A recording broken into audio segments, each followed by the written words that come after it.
আমার বৈষ্ণবীয় প্রণাম। আচ্ছা, আজকে তো একজন মহান বৈষ্ণবের আবির্ভাব তিথি, গৌর কিশোর দাস বাবাজি। তো আমরা পাঠের আগে আমরা একটু বৈষ্ণব শিরোমণি গৌর কিশোর দাস বাবাজি সম্বন্ধে কিছু বলার প্রয়াস করব। আমাদের অবশ্য বৈষ্ণব সম্বন্ধে বলার মতো যোগ্যতা আমাদের নেই। তারপর আমরা গুরুবর্গের কাছ থেকে যেটুকু শুনেছি সেইটুকু একটু আপনাদের সাথে শেয়ার করব। হরে কৃষ্ণ। তো গৌর কিশোর দাস বাবাজি মহারাজ উনি একজন শুদ্ধ ভক্ত ছিলেন। আজকে তো ওনার আবির্ভাব তিথি গেলেন, আমরা সবাই তো ওনার আবির্ভাব তিথি পালন করেছি। তো গৌর কিশোর দাস বাবাজি উনি হচ্ছেন যে সরস্বতী প্রভুপাদ, আমাদের প্রভুপাদের গুরুদেব, সরস্বতী প্রভুপাদের গুরুদেব। তো উনি একজন সিদ্ধ পুরুষ ছিলেন। তো উনি এমনই একজন মহান ভক্ত ছিলেন। উনি যখন বৃন্দাবনে গেছিলেন তখন ওনারা তো ভগবানকে মানসিকভাবে দেখতেই পান। তো যখন ওখানে বৃন্দাবনে উনি লীলা করছিলেন, বসবাস করছিলেন, তখন উনি যখন জানতে পারলেন যশোদা মা এই যে কার্তিক মাসে, দামোদর মাসে, কার্তিক মাসটা দামোদর মাস, এই দামোদর মাসে যশোদা মা যখন কৃষ্ণকে দড়ি দিয়ে বেঁধেছিলেন, এই যে দামবন্ধন লীলা, এই দামবন্ধন লীলাটা যখন উনি বৃন্দাবনে শুনেছিলেন, তখন উনি ভাবছেন এই বৃন্দাবন আমরা বলি সিদ্ধ জায়গা, কিন্তু ওনার ওটা ভালো লাগলো না। কেন ভালো লাগলো না? বলছে সামান্য একটু দধি চুরি করেছে, ক্ষীর চুরি করেছে, আর সেই জন্য যশোদা মা আমার কৃষ্ণকে এত বড় শাস্তি দিলেন, দড়ি দিয়ে বেঁধে রাখলেন। আমি আর এই বৃন্দাবনে থাকবো না। উনি অনেক আশা করেই গিয়েছিলেন কিন্তু বৃন্দাবনে থাকতে, কিন্তু উনি বৃন্দাবনে থাকলেন না, চলে এলেন। বলছে না, এই জায়গায় আমি থাকবো না। এইটুকুনি অপরাধের জন্য যদি এত বড় শাস্তি দেয়, তাহলে আমরা তো কত অপরাধ করি, তাহলে এখানে থাকবো কেন? যেখানে আমার গোবিন্দকে শাস্তি দেয় সেখানে আমি থাকবো না। তো উনি ওনার একজন সেবক ছিলেন, বিহারী বলে নাম। তো বিহারীকে বলছে, বিহারী চলো আমরা আজই চলে যাব। কোথায়? নগরদ্বীপে। নগরদ্বীপে কেন আসবো? নগরদ্বীপ হচ্ছে সচিমাতা এবং গৌরাঙ্গ মহাপ্রভুর বসবাস জায়গা। তো বলছে আমার সচিমাতা কত ভালো। কেন ভালো? আমার নিমাই কত দুষ্টামি করতো, কলা বেসা থোর শ্রীদলের কথা আমরা জানি, সে শ্রীদলকে কত বিরক্ত করতো। তারপরেও নালিশ দিল, সচিমাতা কোনোদিন নিমাইকে কিছু বলতো না। সবাই কত বলতো, গঙ্গা যখন মেয়েরা স্নান করতে যেত ওদেরকে কতভাবে জ্বালাতন করতো, বলতো আমার পুজো করো, আমার পুজো না করলে তোমরা বুড়ো স্বামী পাবে, সতীনের ঘর করবে, আর যদি আমার পুজো করো তোমরা আমার মতো বর পাবে। চৈতন্য মহাপ্রভু দেখতে তো খুব সুন্দর ছিল, রাজপুতের মতো। তো বলছে আমার মতো বর পাবে। সবাই এসে সচিন মাতাকে নালিশ দিতেন। উনি নালিশ শুনেও কোনোদিন নিমাইকে কিছু বলতো না। তো এটাই গৌর কিশোর দাস বাবাজি বলছে আমার নগরদ্বীপ ধাম কত কৃপাল, কত মায়াবী জায়গা, আর ওখানে যতই আমরা অপরাধ করি আমাদের কোনো অপরাধ নেয় না। কে নেয় না? আমার গৌরাঙ্গ মহাপ্রভু কৃপাল। ওখানে নিতাই, নিতাই কি করে? নিতাই তো আমাদেরকে কৃপা বিতরণ করে। তো বলছে আমার নিতাই, আমার গৌর ওখানে আছে, আমি ওখানেই থাকবো, আমি আর এই বৃন্দাবনে থাকবো না। তো আমাদের এত সৌভাগ্য, আমরা সেই বাংলায় থাকি। কোন বাংলায়? যেই বাংলায় আমার গৌরাঙ্গ মহাপ্রভু জন্মগ্রহণ করেছিলেন, নিতাই লীলা করেছিলেন। আমাদের পাশে কি আছে? পানিহাটি মহোৎসবতলা, যেখানে পাটবাড়িতে নিতাই আমাদের সবাইকে কৃপা বিতরণ করার জন্য চিরে দধি মহোৎসব করেছিলেন।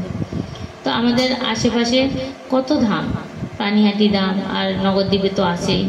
আমাদেরও সৌভাগ্য হয়েছে, আমাদের গুরুবর্গ মায়াপুর ধাম প্রভুপাদ মায়াপুর প্রতিষ্ঠা করেছেন, সেখানে তো আমাদের গুরুর ধাম। আমাদের মাঝে মধ্যে তো যাওয়া হয়, অন্তত কমপক্ষে মাসে একবার হলেও যাওয়ার চেষ্টা করি আমরা। তো সেই আমরা ওই কৃপার জায়গায় থেকে যদি আমরা গৌরাঙ্গ মহাপ্রভুকে না চিনি, নিতাইকে না চিনি, তাহলে আমাদের জীবনটা ব্যর্থ। আমরা সবাই কি বলি? আমাদের সময় নেই। আমরা যখন প্রচার করতে যাই, যদি বলি আপনারা একটু গীতা পড়ুন, ভাগবত পড়ুন, কি বলে? আমাদের সময় নেই। কি নিয়ে? সংসার নিয়ে। সংসার, ছেলে মেয়ে, এগুলো নিয়ে আমরা এত ব্যস্ত হয়ে থাকি, ভগবানকে দেওয়ার মতো সময় আমাদের কারো নেই। ভগবান কি বলছে, 24 ঘন্টার মধ্যে অন্তত 2 ঘন্টা আমাকে দাও। কোন 2 ঘন্টা? আমাদের 16 মালা জপ।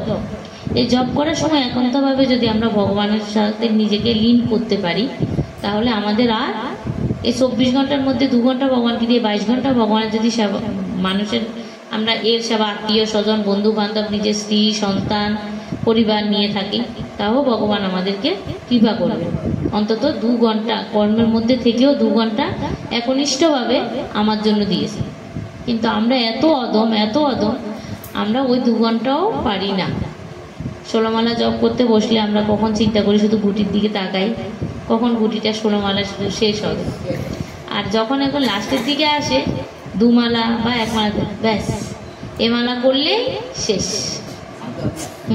অথচ আমাদের আমাদের গুরুবর্গরা কি বলছেন, যখন আমরা জপে বসি, ওনারা যখন জপে বসেন, ওনারা এমনভাবে আস্বাদন করেন, রস আস্বাদন করেন। আর আমাদের কাছে কোনো রস নেই। আমরা কিভাবে জপ করি? বেরস। আমরা দায়িত্ব হিসাবে, গুরুদেব বলেছেন 16 মালা জপ করতেই হবে, এই 16 মালা জপ করছি, ওতে কোনো আমাদের কাছে কোনো মিষ্টতা নেই। দায়িত্ব হিসাবে আমরা পালন করে যাচ্ছি। যখন আমরা যদি এইভাবে গৌর কিশোর দাস বাবাজির মতো করে আমরা যদি ভাবতে পারি, তাহলে কিন্তু আমরা কি পাবো? নামের যে রস, সেই রসটা আমরা পাবো। তো ভগবানকে আমরা চিনতে পারি না, ভগবান আমাদের সঙ্গে থাকলেও আমরা চিনতে পারি না। এই যে বৃন্দা দেবী, আমরা কি দেখছি? বৃন্দাকে একটা বৃক্ষ। তো উনার যে একটা রূপ আছে, উনি যে একটা দেবী, ভগবান শ্রীকৃষ্ণের প্রেয়সী। প্রেয়সী মানে কি? কত কাছের লোক। তাহলে উনাকে আমরা কি করি? আমরা কি সেই জায়গাটা দিই? আমরা রেখে দিচ্ছি। পুজো করার সময় বৃন্দাকে রাখতে হয়, রেখে দিচ্ছি। উনাকে সেই সম্মানটা আমরা করতে কতটা পারি, কতটা ভালোবাসতে পারি, কতটা আদর করতে পারি। অথচ ভগবান আমাদেরকে, উনাদেরকে শ্রদ্ধা করার জন্য আমাদেরকে প্রত্যেকটা পদক্ষেপে আমাদেরকে শিখিয়ে দিচ্ছে। আমরা যখন তুলসী আরতি করি তখন কি বলি? তুলসী কৃষ্ণ প্রেয়সী নম নম। তাহলে কৃষ্ণের তুলসী যে কৃষ্ণের প্রেয়সী, এটা আমরা প্রত্যেক দিন গাইছি, কিন্তু এটা আমাদের মনে জায়গাটা দিতে পারছি না। আমরা নিজেদেরকে নিয়ে নিজেরা ব্যস্ত, ওনাদেরকে নিয়ে ভাবার মতো সময় আমাদের নেই। তো এই কৃষ্ণ যে যখন কুরুক্ষেত্রের যুদ্ধের সময় বা কৃষ্ণলীলায়, কৃষ্ণ যে স্বয়ং ভগবান, আমরা কতজন চিনতে পেরেছিল? ওনারাও চিনতে পারেনি। আমরা আর কত অদম, আমরা কীভাবে চিনতে পারব? ওদের মধ্যে কতজন চিনেছিল আপনারা জানেন? কে কে চিনেছিলেন কৃষ্ণ যে ভগবান? বলুন না প্রভু, বলুন। এই যে মহাভারতের সময়, মহাভারতের যুদ্ধে তো আমরা দেখেছি, হ্যাঁ,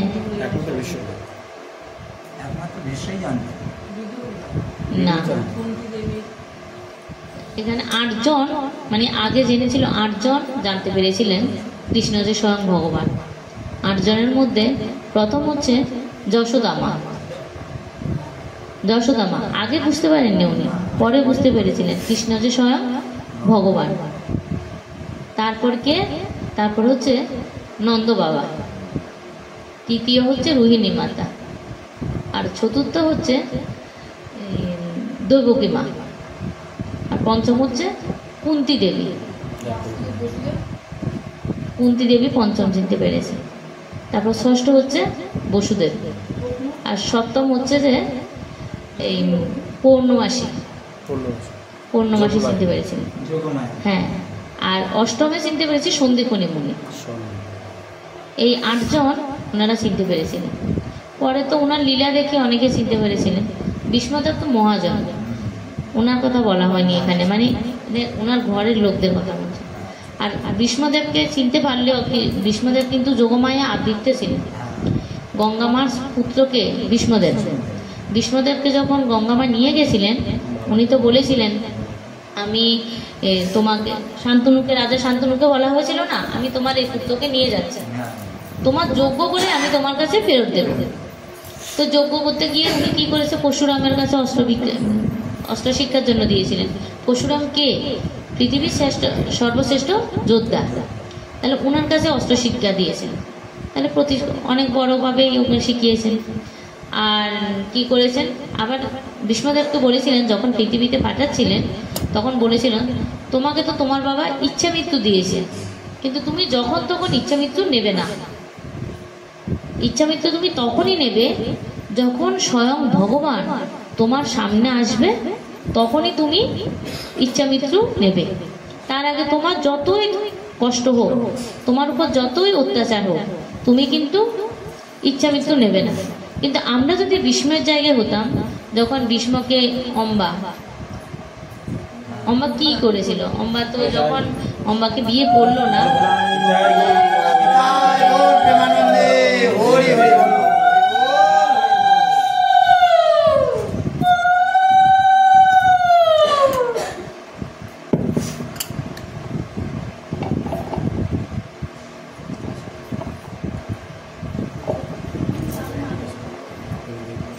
যখন অম্বাকে বিয়ে করলো না ভীষ্মদেব প্রস্তাব দেওয়ার পরও, অম্বা কত বড় অভিশাপ দিলেন। ভীষ্ম কিন্তু কোনো প্রতিবাদ করেনি। কি করলেন, উনি মাথা পেতে নিলেন। আমরা হলে কি করতাম, ধৈর্য কি রাখতে পারতাম? রাখতাম না। যখন সত্যবতী ওনার উপর কত আরোপ লাগালো, তখন উনি চুপ ছিলেন। যখন দুর্যোধন ওনাকে কত অপমান করলেন, তিনি কি করলেন? চুপ ছিলেন, কোনো প্রতিবাদ করলেন না। আমরা হলে কি কথা, আমার ইচ্ছা মৃত্যু আছে, এখনই আমি চলে যাব, কি দরকার আছে পরের ধন সম্পত্তি আমি রক্ষা করার? ওনার তো কোনো কিছু ছিল না, উনি তো আজীবন ব্রহ্মচারী ছিলেন। কিন্তু তারপরে উনি কি করলেন, দুর্যোধনের রাজত্ব সামলেন, ধৃতরাষ্ট্রকে রাজ্য শাসনে বসিয়ে উনি পুরোটাই প্রতিপালন করলেন। তখন দুর্যোধন যখন ওনাকে অপমান করলেন, উনি তখনও কান পেতে সব শুনেছেন। যখন যুদ্ধক্ষেত্র থেকে যুদ্ধ শেষ হয়ে গেলেন, অর্জুনেরা চলে যাচ্ছেন, পাণ্ডবেরা চলে যাচ্ছেন, তখন শ্রীকৃষ্ণ বললেন যে যুধিষ্ঠিরকে তুমি এবার রাজ্যভার গ্রহণ করো। উনি কি বললেন, আমি এই রুধিমাখা রাজ্যে থাকবো না। রুধিমাখা বলতে রক্তমাখা। এই রক্তমাখা রাজ্য নিয়ে কি হবে? সবার অভিশাপ। কত স্বামী, কত স্ত্রী স্বামী হারিয়েছেন, কত মা সন্তান হারিয়েছেন। তাহলে ওনাদের এই যে অভিশাপগুলো, এই অভিশাপগুলো নিয়ে আমি রাজ্য কি করব? তখন শ্রীকৃষ্ণ বললেন না, উনি তো আমার কথা শুনবেন না। কেন শুনবেন না? কারণ যুধিষ্ঠির হচ্ছেন যে শ্রীকৃষ্ণের কি দাদা, তাহলে ছোট জনের কথা তেমন উনি গ্রহণ করছেন না। তো ওই জন্য উনি ছল করে কি বললেন, আচ্ছা তুমি রাজ্য গ্রহণ করবে না, ঠিক আছে, তোমার পিতামহ ভীষ্ম তো এখন মৃত্যুসজ্জায় লড়ছে, যাও একবার দেখা করে আসো। কিন্তু একটা কথা অন্তত রাখো, তুমি তো রাজ্য নেবে না, আমার কথা শুনবে না, কিন্তু এই কথাটা আমার রাখো। কোন কথা? তুমি যখন ভীষ্মদেবের কাছে যাচ্ছ দেখা করতে, তোমরা তো অনেক কিছু সম্পদ জয় করলে যুদ্ধে, তুমি একটু রাজবেশ ধারণ করো, ভীষ্মকে দেখাও। এটা হচ্ছে কৃষ্ণের একটা চাল। তো যার এবার রাজবেশ পরিয়ে যুধিষ্ঠিরকে নিয়ে গেলেন, পঞ্চপাণ্ডবকে সবাইকে সাজিয়ে ভীষ্মের কাছে নিয়ে গেলেন। কারণ ভীষ্মদেব ইচ্ছা মৃত্যুটা নিচ্ছিলেন না কেন? উনি বলছিলেন আমি উপযুক্ত রাজা যখন এই সিংহাসনে বসবেন, সেই দিনে আমি দেহত্যাগ করব। আর উত্তরায়ণের জন্য উনি অপেক্ষা করছেন। এটা হচ্ছে আমরা বলি, আসলে শাস্ত্রে কিন্তু উত্তরায়ণের কথা লেখা নেই। ওখানে বলা হচ্ছে ভগবান শ্রীকৃষ্ণের জন্যই উনি অপেক্ষা করছিলেন। ভগবান শ্রীকৃষ্ণ যখনই উনার মা গঙ্গা মাতা বলে দিয়েছেন, শ্রীকৃষ্ণ যখন তোমার সামনে আসবে তখনই তুমি ভগবানকে দর্শন করে দেহত্যাগ করবে, এর আগে তুমি ইচ্ছা মৃত্যু নেবে না। ওটা তো ওনার মাথায় আছে। আর উনি প্রতিজ্ঞা করেছিলেন এই সিংহাসনে যখন কি ভালো রাজা, উপযুক্ত রাজা বসবেন, তখনই আমি দেহত্যাগ করব। এখন যুধিষ্ঠির তো উপযুক্ত রাজা, কিন্তু যুধিষ্ঠির তো রাজ্যভার নিচ্ছেন না। তখন কৃষ্ণ ছল করে রাজ্যবেশ ধারণ করিয়ে ওনাকে ভীষ্মদেবের কাছে নিয়ে গেলেন। আর ভীষ্মদেব দেখে খুশি হলেন, বলছে যা যুধিষ্ঠির মনে হয় রাজা হবেন এবার। তখন এবার ভীষ্মদেব ওনাকে বললো যে আচ্ছা তুমি এবার রাজা হচ্ছ, তোমাকে রাজবেশ দেখে আমার খুব ভালো লাগলো। তখন যুধিষ্ঠির বললেন যে আমি তো রাজা না। বলছে তুমি রাজা না, তোমাকে রাজা হতে হবে, এটা আমার আদেশ। আর তোমার এই ভেষটাই তোমার আমি দেখছি, এই ভেষটাই তোমার থাকবে। এটা শ্রীকৃষ্ণ তো জানতো, তো ওই ভেষে নিয়ে গেলেন। আর যুধিষ্ঠির তো আর ভীষ্মদেবের উপরে কথা বলে, কৃষ্ণের উপরে কথা বলতে পারছে, কিন্তু ভীষ্মদেবের উপরে কথা বলতে পারছে না। কেন? আমরা এখন গুরুজনকে এবং আমাদের বয়োবৃদ্ধ যারা আছে গুরুজন বা তাদের কথা আমরা তেমন একটা মানতে পারি না, কিন্তু আগে কিন্তু ওরা খুব সম্মান করত। বড়রা যা বলতো তার কথার উপরে কোনো কথা বলতো না। যেটাই বলুক ভালো মন্দ বিচার করতো না, ওটাই ওরা শিরোধার্য করত। তো যখন বিষ্ণুদেব একে আদেশ দিলেন তখন উনি মাথা পেতে নিলেন। তো শ্রীকৃষ্ণ কি বললেন, আমি তো বলেছি তুমি আমার কথাতে রাজি হওনি, এখন তোমার পিতামহ বলেছে, এবার তোমার পিতামহ যদি বলে তুমি কোনটা করবে করো। তো সেই রাজ্যে আমরা বসবাস করছি, কোনটা? ভারতবর্ষ। আর আমরা আছি কোথায়? বাংলায়, যে গৌর এবং নিতাইয়ের বসবাস জায়গায়। তো আপনাদের সবার কাছে আমাদের অনুরোধ, আপনারা একাদশী পালন করবেন। এই যে বৈষ্ণব শিরোমণি গৌর কিশোর দাস বাবাজি মহারাজের এই বাক্যটা আমরা যেন প্রতিপালন করতে পারি। কোনটা? এটা হচ্ছে কিসের জায়গা? কৃপার জায়গা। আমরা যত ছোটখাটো বলছি, বৃন্দাবনে যদি ছোট্ট একটা অপরাধ করি ওই অপরাধ কিন্তু ক্ষমা নেই, কিন্তু নবদ্বীপে যদি অপরাধ হয় গৌরনীতায় ক্ষমা করে দেয়। দেখবেন আমাদেরকে আপনাদের শুনেছেন নাকি জানি না, আমাদের মায়াপুর থেকে আদেশ দেয় আমরা যদি বিগ্রহ রাখি গৌরনীতায় এই বিগ্রহ রাখতে বলে। কেন? ওনারা কৃপালু। আমরা ঠিকঠাক মতো সময়ে আরতি করতে পারি না, ভোগ দিতে পারি না, কিন্তু কৃপায় নিতে হলে কার কথা বলতে হবে? গৌরনীতায় সেবা করতে হবে। তো গৌরনীতায় যদি সেবা করি, তাহলে যদি আমি টাইমে আরতি করতে না পারি, টাইমে ভোগ লাগাতে না পারি, তাহলে ওনারা আমাদেরকে ক্ষমা করে, ওনারা আমাদের ভোগ গ্রহণ করে। কিন্তু বৃন্দাবনে আপনার ছোট ছোট অপরাধও ক্ষমা করবে না। কৃষ্ণ কিন্তু সবকিছুই দেয়, কিন্তু ভক্তি দেয় না। উনি আপনাকে মুক্তি দেবে, আপনার সুখ সব কিছু দেবে, কিন্তু ভক্তি দেবে না। ভক্তি লুকিয়ে রাখে, কারণ ভক্তির কাছে উনি কি হবে? বিক্রি হয়ে যায়। ওই জন্য উনি, আমরা কি চাই আমরা কারোর পরের অধীনে হয়ে যেতে চাই? আপনাকে যদি এখন আমি বলি আমার কথা আপনি উঠবেন, আমার কথা বসবেন, এটা কি ভালো? আমি স্বাধীনভাবে চলবো, এটাই তো আমাদের খুশি না? তো কৃষ্ণ কিন্তু আমরা যখন ভক্তিভাবে ভগবানকে ডাকি, ভগবান কিন্তু আমাদের কাছে বিক্রি হয়ে যায়। আমরা যেভাবে বলবো ভগবান সেভাবেই শুনবে। ওই জন্য ভগবান আমাদেরকে ভক্তি দিতে চায় না। আমরা কার কৃপা নেব? গৌরনীতাইয়ের কৃপা নেব। তো গৌরনীতাইয়ের কৃপা নেওয়ার জন্য আমরা, আমাদের আগের জন্মের কোনো স্বীকৃতি অবশ্যই ছিল, ওই জন্য আমরা বাংলায় জন্মগ্রহণ করেছি। তা আপনারা সবাই একাদশী পালন করেন? এখানে যতজন আছে মাতাজিরা করেন? কে করেন হাত তোলেন তো। কে করে না? করে বলেছি। একাদশী করেন না? হাত তোলেন। ওর পেছনের এই দুই মাতাজি করে না, এই দুই মাতাজি করে না, আর ওই মাতাজি করে না। একাদশীটা করার চেষ্টা করুন। একাদশীতে কিন্তু আপনাদের তেমন একটা ক্ষতি নেই। আপনারা নিরামিষ খান না, ঠিক আছে, আমিষ খান, ওই জন্য একাদশী করেন না। একাদশীর জন্য আমিষের সাথে কোনো অসুবিধা নেই। আপনার এই যে একাদশী ব্রতটা করলে তাহলে কি হবে বলেন তো? আস্তে আস্তে আপনাদের এই যে আমিষ খাওয়াটা কিন্তু আমাদের সনাতন ধর্মে রুলসে নেই, কিন্তু আমরা খাই। এটা এখন এটা কি হচ্ছে? আপনাদের জীবের লালসায় আমরা খাই, কিন্তু এই একাদশী ব্রত করলে আস্তে আস্তে আপনাদের এই লালসাটা কেটে যাবে। আপনার কোনটা ঠিক কোনটা ব্যাঠিক এটা বুঝতে পারবেন। আমরা যখন প্রথম স্কুলে ভর্তি হই তখন কি আমরা স্কুলের সব রুলস মানতে পারি? প্রথম তো ভুল হয়, কিন্তু স্কুলে যেতে যেতে যেতে যেতে তাহলে কি হয়? আমরা বুঝি এই স্যার এ বলেছে, এই স্যার এ বলেছে, স্কুলে আসতে হলে স্কুল ড্রেস করে আসতে হবে, স্কুলে জুতো, স্কুলে যে নিয়ম কানুনগুলো আছে, স্কুলে এই টাইমের মধ্যে স্কুলে ঢুকতে হবে, ওই টাইমের মধ্যে স্যাররা আসবে, পড়া রেডি করে রাখতে হবে। তাহলে প্রথম আমরা কিন্তু রুলসগুলো মানতে পারি না। তো তত একাদশীটা করে আপনারা এই রুলসে ভর্তি হয়ে যান। তাহলে আস্তে আস্তে আপনাদেরকে আমি বলবো না যে আপনাদের ঘরের লোককে আমিষ খাওয়াতে বন্ধ করতে, আপনারা আমিষ খান, এতে অসুবিধা নেই, কিন্তু একাদশীটা করার চেষ্টা করেন। আমরা যে আপনারা সবাই তো শিব চতুর্দশী করেন, তো তাহলে শিব চতুর্দশী দিনে আপনারা তো সারাদিন না খেয়ে থাকেন, অসুবিধা হয়? তো একাদশীতে তো আপনারা খেতে পারবেন। একাদশীতে আপনারা ফল খেতে পারবেন, জল খেতে পারবেন। আর সারাদিন দেখেন একটা জিনিস দেখবেন, আপনি যদি জল খেতে পারেন উপবাস বলে মনেই হয় না।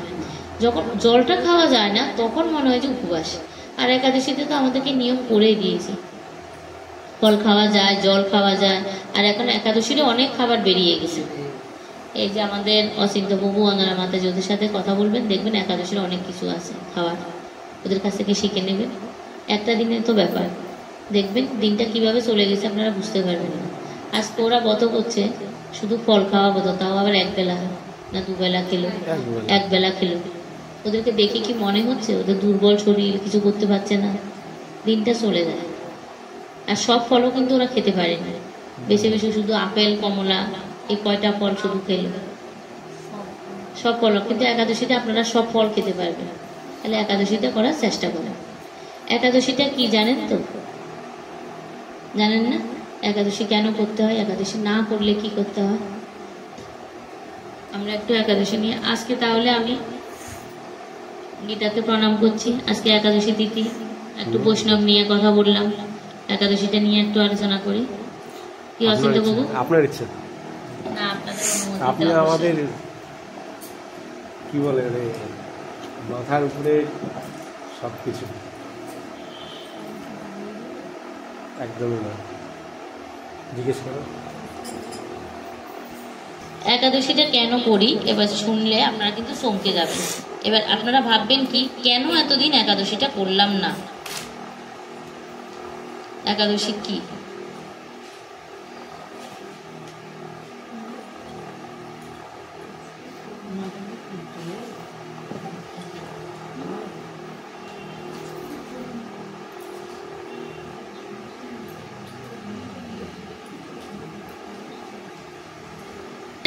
কিভাবে হলো?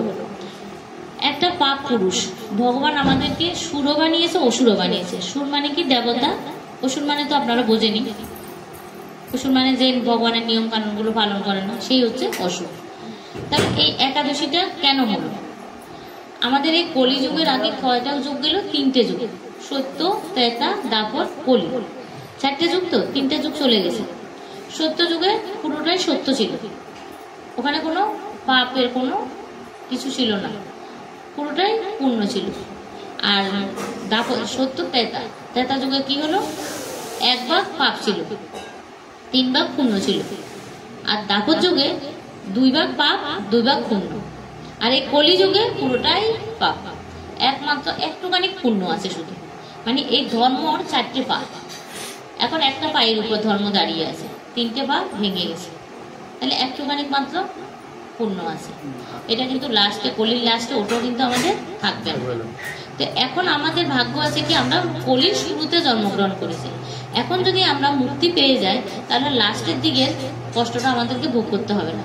আপনারা এখন চিন্তা করুন, আপনাদের সবার ঘরে টিভি আছে, এখন টিভি নেই এমন ঘর নেই।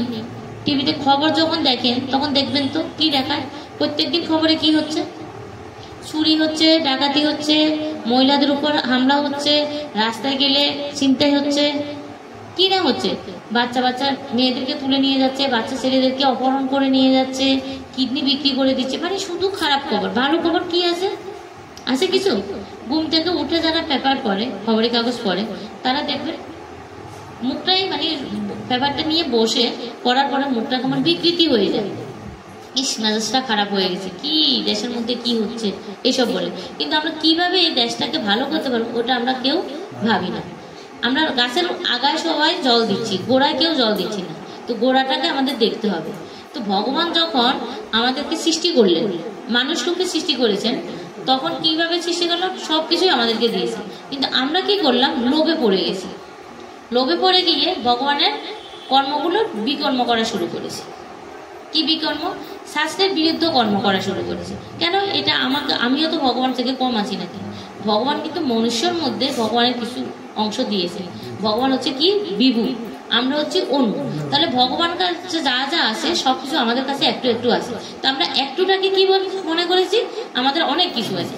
একটা পিঁপড়ে দেখেন, 1 কোনা চিনি যখন নিয়ে যায়, ওর কাছে মনে হচ্ছে আমি হচ্ছে কি রাজা, আমার মতো আর কেউ নেই। কিন্তু পিঁপড়ে কি রাজা? পিঁপড়ের সাথে অনেক কিছু বড় জিনিস আমরা বহন করতে পারি না, কিন্তু পিঁপড়ে ওটা মনে করে না। পিঁপড়ে মনে করে কি, আমি হচ্ছে সবকিছু বহন করার ক্ষমতা আমারই আছে, আমি একজন শক্তিশালী। কিন্তু যখন দেখে না আমার চাইতে শক্তিশালী আছে, তো তদ্রূপ আমাদেরও ওই রকম কর্ম হয়েছে। যখন মানুষ রূপে আমাদেরকে সৃষ্টি করলেন, আমরা ভগবানকে কি করতে শুরু করলাম? অবহেলা করা শুরু করলাম। আমি সব পারি, আমি চলতে পারি, আমি হাঁটতে পারি, আমি কর্ম করতে পারি, ইনকাম করতে পারি, খরচ করতে পারি, খেতে পারি, তাহলে ভগবানকে কেন ডাকবো?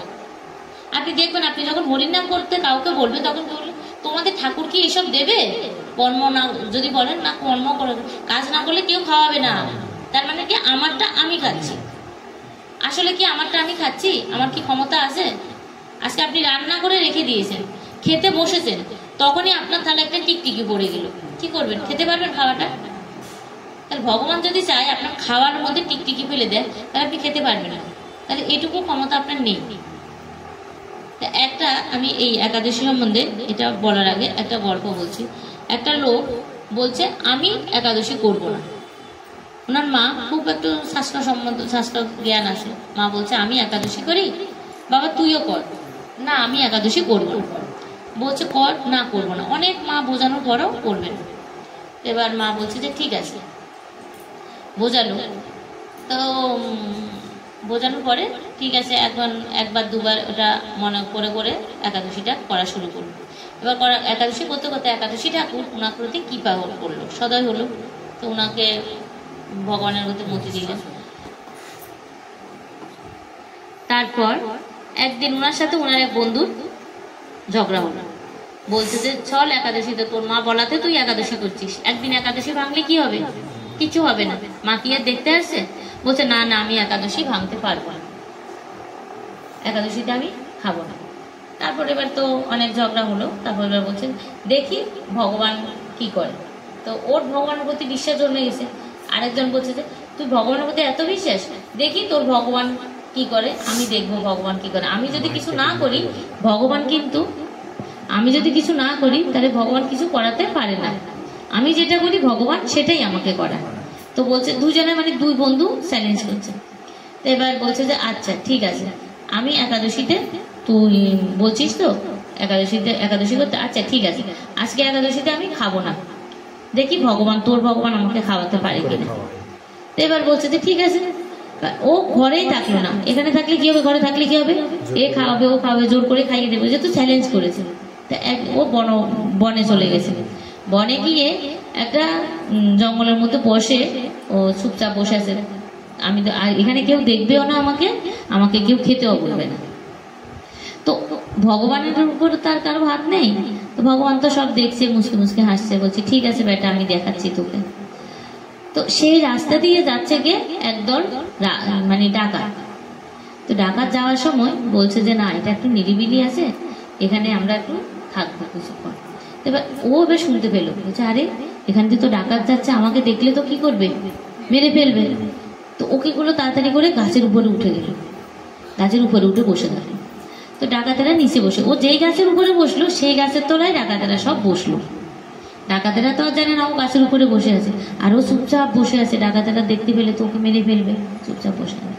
তো ডাকাতেরা ভাবলো এখানে কেউ নেই, আমরা এবার এখানে বসবো। তো ওরা খাবার দাবার কিছু ওখানে ও খাবার দাবার, ওকে কে যেন খাবার দাবার নিয়ে দিয়েছিল, ও খায়নি, ওখানে ও গাছের ওখানে বসে আছে। তখন ডাকাতেরা ওখানে ওরা যা চুরি ডাকাতি করে পেলো ওখানে সব সম্পত্তিগুলো বের করলে ওরা ওখানে রাখলো। তো রাখার পরে হঠাৎ করে দেখলো এখানে খাবার দাবার রয়েছে। এখানে তো জঙ্গলের মধ্যে অগোর জঙ্গল, এখানে কে আসবে, কেউ তো নেই, তাহলে এখানে খাবার দাবার কোথা থেকে এলো, নিশ্চয় কেউ আসে। তাহলে আমরা যে সম্পত্তিগুলো বের করেছি কেউ না কেউ তো দেখে ফেলেছে, কেউ আবার আমাদের সম্পত্তিগুলো নিয়ে যাবে। এরা খুঁজতে লাগলো কে আসে এখানে। হঠাৎ করে একজনের চোখ পড়লো কোথায়, গাছের উপরে। আরে বেটা, এ তো সব দেখে ফেলেছে, এ তো আমাদের সম্পত্তি নিয়ে যাবে। তারপর আবার খাবারগুলো দেখলো, তো দেখে ওরা হঠাৎ করে বলে একজন বলছে খাবার যেহেতু পেয়েছি খাবারগুলো খেয়েই নি। একজন বলছে না, এই যেহেতু রেখেছে নিশ্চয়ই আমাদেরকে মেরে সম্পত্তিগুলো নেওয়ার জন্য খাবারে কি দিয়েছে, নিশ্চয় কোনো বিষ দিয়েছে, আমাদের সাথে সলভ করছে। তো এবার ওকে নামালো, মারবে ধরবে বলে ভয় দেখিয়ে নামালো। নামিয়ে বলছে যে তুই আমাদেরকে মেরে আমাদের সম্পত্তি নেওয়ার জন্য তুই এই সাল করেছিস। বেটার নামালো, নামিয়ে এবার ওকে বলছে এগুলো খা। ও যে না, আমি আজকে প্রতিজ্ঞা করেছি আজকে আমি খাবো না। বলছে যে না, তোকে খেতেই হবে, নয় তোকে একেবারে জানে শেষ করে দেবো। এবার ভয়ে কি করবে, খেতে হলো। আর ডাকাতেরা দেখলো ও খেলো। আর এটা থেকে কি বললো, মানে ভগবান ও কি বলেছিল, তোর ভগবান আমি না খেলে কি খাওয়াতে পারে। তাহলে ভগবান কিভাবে, ও কোথায় চলে এসছে, জঙ্গলে চলে এসছে, বাড়িতেই থাকলো না, খাবে না, ভগবানের সাথে চ্যালেঞ্জ। তাহলে ভগবান যদি খাওয়ায় তাহলে কি করতে পেলো, ওকে ডাকাতেরাই খাওয়ালো, ওর আত্মীয় পরিজন বন্ধু বান্ধব কেউ খাওয়ালো না, ডাকাতেরাই ওকে খাওয়ালো। তাহলে এখান থেকে আমরা কি বুঝি, ভগবান যেটা চাইবে সেটাই হবে। তা আমাদেরকে কারো না কারো উপলক্ষ করে আমাদেরকে শেখায়।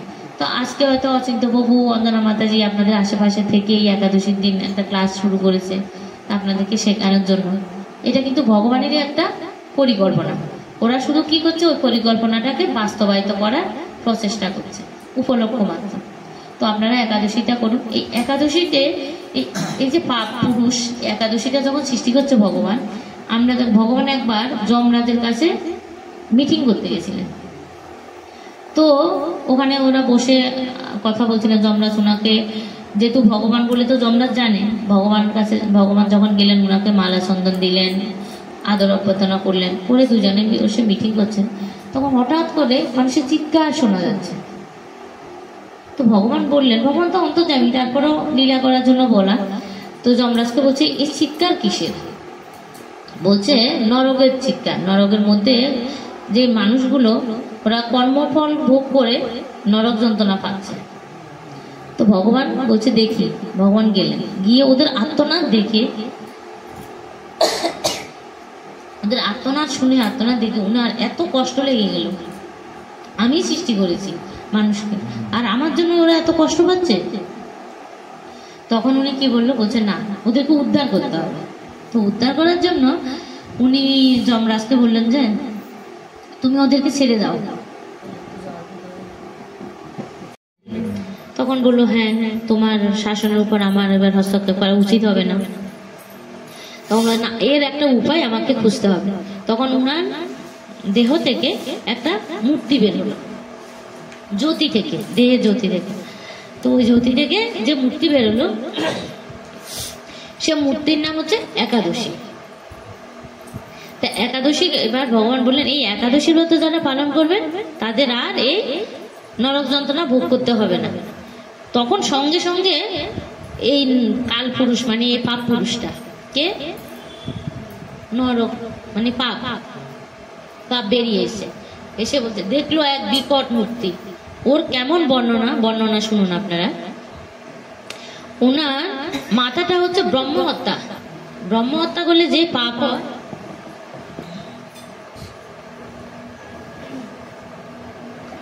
ব্রহ্মহত্যা করলে তো পাপ হয়, আমরা সবাই জানি। ব্রহ্মহত্যা করলে যে পাপ হয়, সে পাপ দিয়ে ওনার মাথাটা তৈরি।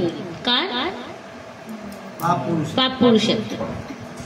এবং ওনার চোখ দুটো হচ্ছে যে মদ খেলে যে পাপ হয়, মদ খাওয়ার লোকের চোখগুলো কেমন লাল, ওরকম জবা ফুলের মতো টকটকে লাল। মদ খাওয়া যে পাপ হয়, ওনার চোখ দুটি হচ্ছে যে ওইরকম। তারপর ওনার দুটি কান হচ্ছে গুরুপত্নী গমন, মানে গুরুপত্নীর সাথে অশীলন ব্যবহার করলে যে পাপ হয়, সে পাপ দিয়ে ওনার কান তৈরি। ওনার দুই, মানে নাকের যে দুটো ছিদ্র, সেই দুটো ছিদ্র তৈরি হয়েছে শ্রীহত্যা দিয়ে। শ্রীহত্যা করলে পাপ, ওই পাপ দিয়ে ওনার নাক। দুই বাহু মানে দুই বাহু তৈরি হয়েছে গোহত্যা পাপ। ওনার গিবা, মানে জীবের এটা, ওনার গিবা তৈরি হয়েছে ধন অপহরণ করা। একজনের ধন যদি আমরা অন্যের ধন অপহরণ করি, একটা পাপ হয়, সে পাপ দিয়ে ওনার গিবা তৈরি হয়েছে। ওনার গলদেশ তৈরি হয়েছে ভ্রূণ হত্যা, মানে বাচ্চা হত্যা করা। বক্ষ মানে বুক তৈরি হয়েছে পরস্ত্রী গমন। উদর তৈরি হয়েছে আত্মীয় স্বজন বধ। নাভি তৈরি হয়েছে শরণাগতার বধ, মানে আপনার আশ্রয়ে যদি কেউ থাকে, তাকে যদি আপনি হত্যা করেন, যে পাপ হয়, সে পাপ দিয়ে তৈরি হয়েছে ওনার নাভি। কোমর তৈরি হয়েছে ওনার আত্মঘাতী, মানে নিজে যে আত্মহত্যা করলে যে পাপ হয়, ওই পাপ দিয়ে।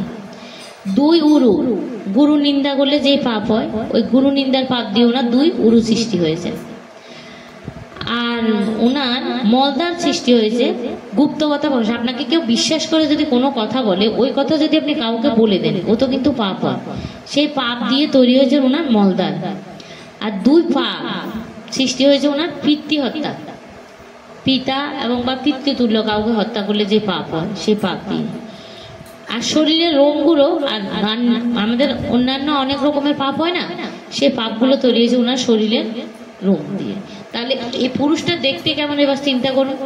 ওনার শরীরে পুণ্যের লেশ মাত্র নেই, সে পাপ পুরুষ। সেই পাপ পুরুষটাকে ধ্বংস করতে হলে কি করতে হবে? একাদশী পালন করতে হবে। ভগবান যখন এই পাপ পুরুষটাকে দেখলেন, দেখে এই একাদশীটাকে সৃষ্টি করলেন। যখন নরকের মধ্যে ওদের আত্মচিৎকার করেছিলেন, কেন আত্মচিৎকার হচ্ছে? এই পাপ পুরুষটা ওদেরকে গ্রাস করেছিলেন। পাপ পুরুষের লোভে পড়ে ওরা কি করেছে? এইসব পাপগুলো করেছিলেন। ওই পাপ করাতে ওরা কি করলো? নরকের যন্ত্রণা ভোগ করতে গেছে। ওই নরক যন্ত্রণার পর ওনার নরকের মধ্যে আত্মচিৎকার করছে। তো ভগবান ওদেরকে উদ্ধার করার জন্য একাদশী ব্রত সৃষ্টি করলেন। সেই একাদশীতে আমরা কি করব? একাদশীতে কঠিন কিছু নেই, শুধু পঞ্চশস্যটা বর্জন। পঞ্চশস্যের মধ্যে কি আছে? অন্ন, ডাল, মানে শস্য, হ্যাঁ, এইসব জিনিসগুলো, আটা, রুটি। মানুষ আটা রুটি খায়, কিন্তু খাওয়াটা উচিত না। এটা কিন্তু গম দিয়ে তৈরি, শস্যের মধ্যেই পড়ে। তো ওই জন্য এই একটা দিন মাত্র আপনারা একাদশীটা পালন করুন। আপনারা যা কিছু করছেন আস্তে আস্তে সব কিছু ভগবান আপনাদেরকে মুক্ত করে দেবেন একাদশীটা করে। আর একাদশীর দিন যদি আপনারা অন্ন খান, এই যে পাপ পুরুষটার বর্ণনা দিলেন, আমরা দিলাম, এই পাপ পুরুষটার কথা শুনে আপনাদের কি ভয় লাগছে? নাকি বললেন যে না, দেখতে কেমন, একটু সামনাসামনি এলে ভালো হতো, দেখতাম, ওইরকম কারো দেখতে কি ইচ্ছে করছে? তাহলে আমরা শুনছি, এটা মুখে পড়ে নিলাম, ঘর ঘর করে শুনেছেন, কিন্তু এ যদি এই বিকট একটা রূপের মানুষ যদি আপনার সামনে এসে দাঁড়ায়, তাহলে এটা ভাবুন কেমন। তাহলে সেই পাপ পুরুষ থেকে আমাদেরকে মুক্ত হতে হলে কি করতে হবে? ওই একাদশী, না লাগবে না, একাদশীটাকে পালন করতে হবে। এই একাদশীর দিন যদি আপনারা অন্ন গ্রহণ করেন, যখন এই একাদশী তিথি পালন করা শুরু করলেন, তখন এই পাপ পুরুষটা ভগবান শ্রীকৃষ্ণের কাছে এসে, আমি এখন কোথায় যাব? আমাকেও তো তুমি সৃষ্টি করেছো। পাপ পুরুষ বলছে, আমাকেও তো তুমি সৃষ্টি করেছো, তাহলে আমি এখন কোথায় যাব? এখন আমি যত জায়গায় যাচ্ছি, সব জায়গায় কি দেখছি? সবাই একাদশী করছে। আর একাদশী করছে বলে আমি কারো কাছে থাকতে পারছি না। আমাদের এই আসলে ওই পাপ পুরুষটা নেই। কেন নেই বলেন তো? আমরা একাদশী পালন করছি, প্লাস ভগবানের কথা আলোচনা করছি। তাহলে এই পাপ পুরুষ এসে ভগবানকে বলছে যে আমি তাহলে কোথায় যাবো? আমি যেখানে যাই সেখানে হরি কথা হয়, আর সবাই একাদশী পালন করছে, কেউ কোনো পাপ কাজ করে না, আমি কোথায় যাবো? তখন ভগবান বলছে যে ঠিক আছে। যখন পাপ পুরুষটা এসে ভগবানের চরণ ধরে কাঁদতে শুরু করলো, ভগবান তখন বলছে ঠিক আছে, তুমি একটা জায়গায় থাকতে পারবে। কোথায়? একাদশীর দিন কেউ যদি অন্ন গ্রহণ করে, সেই অন্নের মধ্যে তুমি বসবাস করবে। তাহলে যেই একাদশীর দিন যে অন্ন খাবে, সে অন্নের মধ্যে কি থাকবে? এই পাপ পুরুষটা থাকবে। তা আমরা কি জেনে শুনে এই পাপ পুরুষটাকে গ্রহণ করতে চাই? ওই জন্য চেষ্টা করবেন একাদশীটা করার। একাদশীটা করলে আপনারা এই পাপগুলো থেকে মুক্ত থাকতে পারবেন।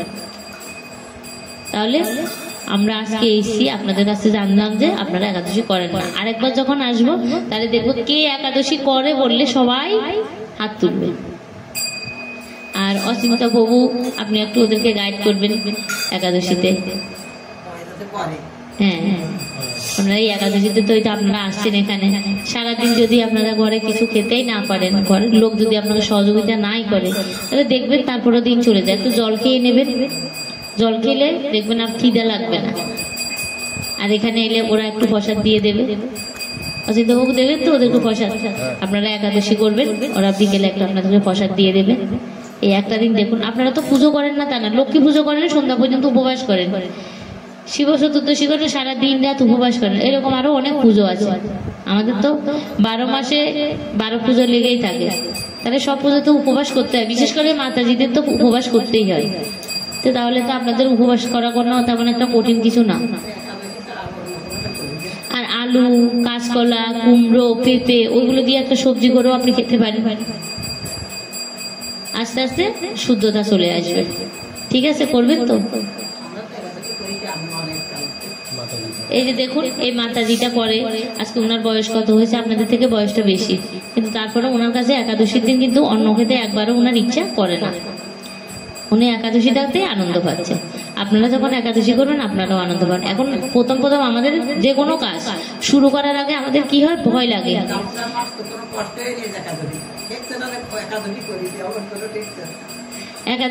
একাদশী কেন, যে কোনো কাজ আমরা প্রথমে শুরু করার আগে ভয় লাগে, করতে পারবো তো, হবে তো, আমি পারবো তো। কিন্তু যখন শুরু করে দিই, তখন কিন্তু আমাদের ভালোই লাগে, ভয় লাগে না।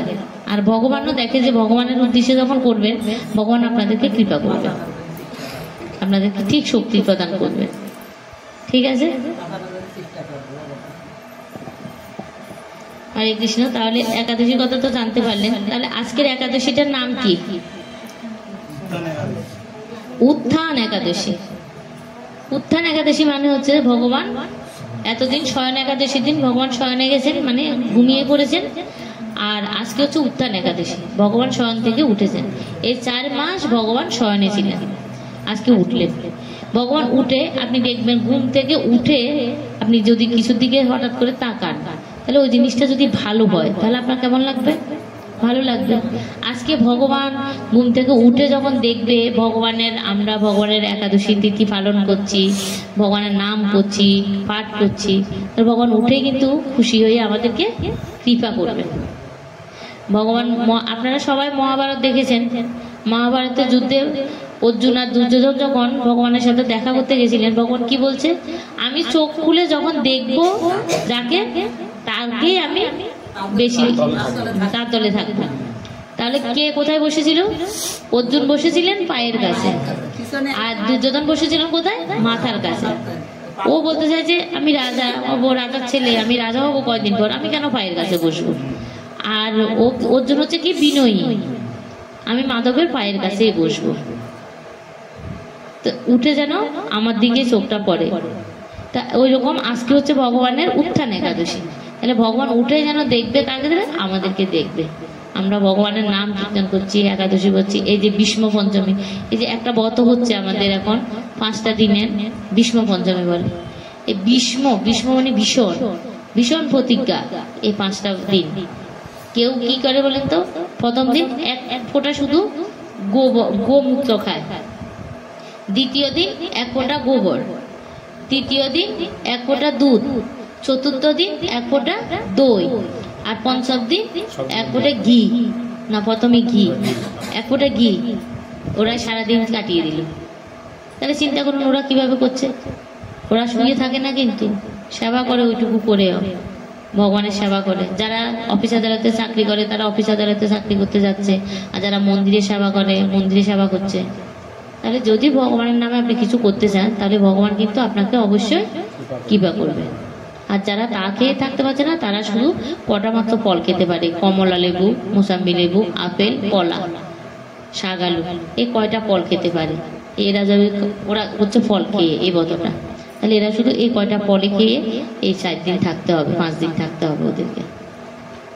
যে যেরকম প্রতিজ্ঞা করে সেরকম। হ্যাঁ, না, অন্য চলবে না।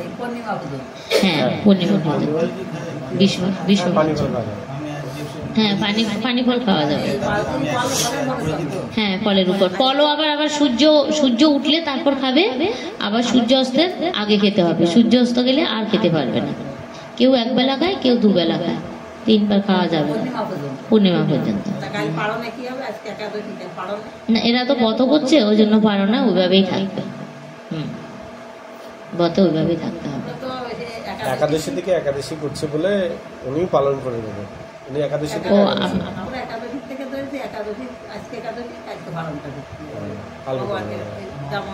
তাহলে আপনাদের ভীষ্ম পঞ্চমী হবে না, আপনাদের তাহলে ভীষ্ম পঞ্চমী হবে না। ভীষ্ম পঞ্চমী যদি করতে হয়, এটা আলাদা একটা ব্রত। এই 5 দিন, এই একাদশী থেকে এই পঞ্চমী, এই পূর্ণিমা পর্যন্ত এই ব্রতটা করতে হয়। হ্যাঁ, ভীষ্ম পঞ্চমী মানে ভীষ্মদেব এই যে যখন এই ষড়শয্যা ছিল, এই 5 দিন উনি শুধু এগুলো খেয়েছিল। 5 দিন, লাস্টে 5 দিন।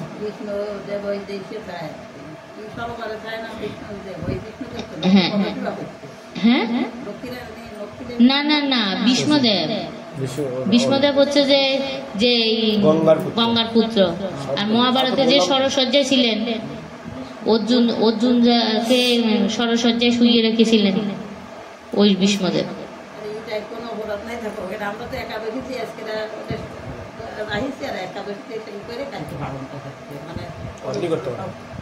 আপনি ওটা করতে পারেন। আপনি যদি ভীষ্ম পঞ্চমী করতেন, তাহলে আপনি একটা অন্নের দানা, যেমন পুরীর যে চালটা হয়, একটা দানা জিভে রেখে, হ্যাঁ, একটা দানা মুখে দিয়ে বানানোটা হতো, আবার ব্রতও হতো, ওটা থেকে হতো।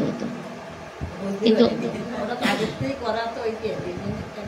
এবার না এতে অসুবিধা নেই, ভীষ্ম পঞ্চমী আলাদা ব্রত, এটা যদি করতে পারেন। এই ব্রতটা কি বলেন তো, এই যে চাতুর মাসে আমাদের যে চৈত্র মাসে যে সেলটা হয়, জামা কাপড়ের সেল, আমরা কি করি, লাগলেও কিনি না লাগলেও কিনি, আত্মীয় স্বজনকে দেওয়ার জন্য কিনি, কেন দামটা তখন কম পাওয়া যায়। এই আমাদের এই 12টা মাসের মধ্যে এই 4টা মাস কিন্তু খুব গুরুত্বপূর্ণ। কি মাস? শ্রাবণ, ভাদ্র, আশ্বিন, কার্তিক। কেন? এই 4টা মাস ভগবান শয়নে থাকে। আর ভগবান যখন শয়নে থাকে, আসলে কি বলেন তো, শয়নে থাকার পর এই 4টা মাস কি ব্রত, কেন ব্রতটা শুরু হয়েছে? ভগবান যখন শয়নে গেছিলেন তখন এই অসুরেরা মানে দেবতাদের রাজ্যে ওরা হামলা করেছিলেন। তখন ইন্দ্র কি করেছিলেন, গেছিল ব্রহ্মার কাছে, কি করব। তো ব্রহ্মা বলছে আমার দ্বারা এটা সমাপ্ত করা সম্ভব না। তখন গেলেন কার কাছে? শিবের কাছে। শিব বলছে যে আমি হচ্ছি ধ্বংসকর্তা, আমিও পারবো না। তাহলে কার কাছে যেতে হবে? পালনকর্তার কাছে। পালনকর্তা কে? বিষ্ণু। বিষ্ণুর কাছে গেছেন। বিষ্ণুর কাছে গিয়ে দেখছে বিষ্ণু শয়নে আছে। এখন ভগবান তো আমাদের এখন শিষ্টাচার নেই, আগে কিন্তু শিষ্টাচার ছিল। এখন যেহেতু বিষ্ণু হচ্ছে কি আমাদের সবার বড়, ইন্দ্র বলেন, ব্রহ্মা বলেন, শিব বলুন, সবার উপরে কে আছে? বিষ্ণু। তো বিষ্ণু যখন শয়ন যাচ্ছেন, ওরা কি করবে? গিয়ে তো আর ডাকতে পারছে না, ও বিষ্ণু, ও ভগবান, ওঠো ওঠো, ওরকম জাগাতে পারছেন। ওনারা কি করছেন? ভগবানের ঘুম ভাঙার জন্য ওনারা ওখানে বসে ভগবানের স্তব করছিলেন। সেই স্তব, এই যে 4 মাস যে স্তব করছিলেন, মানে তপস্যা করছিলেন, ওই তপস্যার মাসটা হচ্ছে এই শয়নের এই 4টা মাস। এই 4টা মাসে ওই জন্য আমরা ভক্তরা দেখুন চাতুর্মাস্য পালন করেন।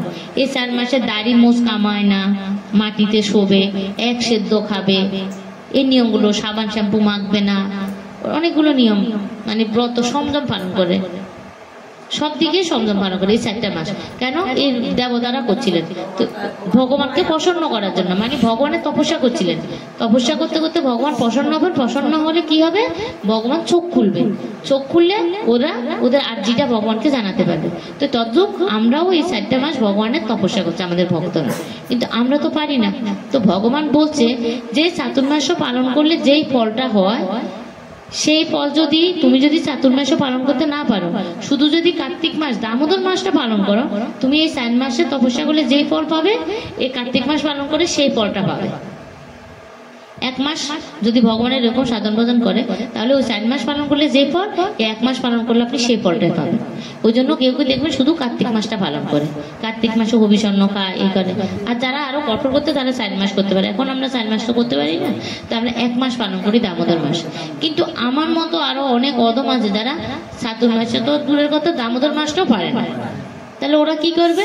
তখন ভগবান বলছেন যে যারা এই দামোদর মাসও পালন করতে পারে না, তারা এই ভীষ্ম পঞ্চমীর এই 5টা দিন পালন করবে।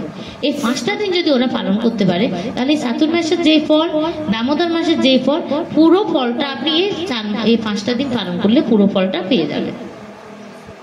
ওই জন্য এই ব্রতটা আমাদের সবকিছুর বিকল্প আছে। আমরা যখন কেউ দেখবেন গোবর্ধন পরিক্রমা করে, 23 কিলোমিটার গোবর্ধন পরিক্রমা 23 কিলোমিটার সবাই করতে পারে না।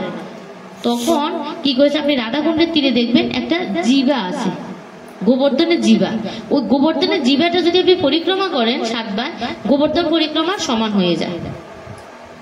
ওটা তো একটুখানি, শুধু এই জিবাটা আছে এখান থেকে এইটুকু মন্দিরটা, ওই মন্দিরটা যদি আপনি 7 বার পরিক্রমা করেন, আপনার গোবর্ধন পরিক্রমার ফল পেয়ে যাবেন।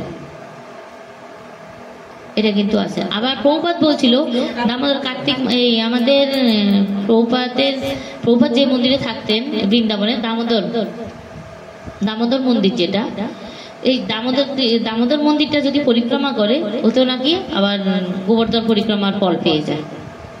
বুঝতে পারছেন? তো কিছু বিকল্পও থাকে। তো ওই জন্য চাতুর্মাস যারা পালন করতে পারে না, তারা কার্তিক মাস, এই কার্তিক মাস না, সরি দামোদর মাসটা যদি পালন করে, সেই ফল পেয়ে যাবে। আর যারা কার্তিক মাস মানে দামোদর মাসটা পালন করতে পারে না, তারা যদি এই 5টা দিন পালন করতে পারে, ভীষ্ম পঞ্চমী, এই ভীষণ প্রতিজ্ঞা। এটা কিন্তু আমরা হয়তো ফল খাওয়াটা বলছি, এটা কিন্তু একটা তপস্যা, বড় তপস্যা। এই তপস্যাতে কি করতে হবে? সাবান শ্যাম্পু ব্যবহার করা যাবে না এই 5টা দিন। তারপর সব ফল খেতে পারবে না। তারপর আগুনের জিনিসও অনেকে খায় না, বাদ দেয়।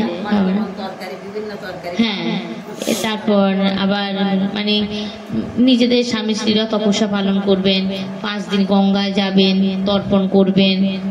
আর বিষ্ণুদেবের কোনো সন্তান ছিল না। বিষ্ণুদেব কি ছিল? ব্রহ্মচারী। তো ওনার তো সন্তান নেই, আমাদের সন্তান, আমরা মারা গেলে আমাদের উদ্দেশ্যে তর্পণ কে করবে? আমাদের সন্তান করবে। তখন ভীষ্মদেব যখন ব্রহ্মচারী ছিলেন তখন ভগবান বলছেন যে এই ভীষ্মদেবের জন্য মানে যত মানব জাতি আছে সবাই তর্পণ করবে। ওনার সন্তান না থাকলে কি হবে? ওনার জন্য সবাই করবে।